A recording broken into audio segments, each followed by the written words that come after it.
Батыс Қазақстан инновациялық технологиялық университетінің мәдени тынығу жұмысы студенттері осы жастар шығармашылық орталығынан машықтан өтуде.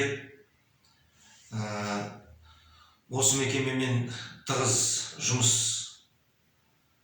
байланыстамыз. Студенттер осында келіп, осы кабинетке келіп, өздерінің керек жарақтарын, өздеріне деген мағлұматтар алып, кітап жабдықтар, сценарийлерін осы жерде, концерттік бағдарламаларды осы жерлерде жасайды. Осы кабинетте қазіргі пандемияға байланысты студенттер қашықтан жұмыс жасауда, қашықтан машықтан өтуде.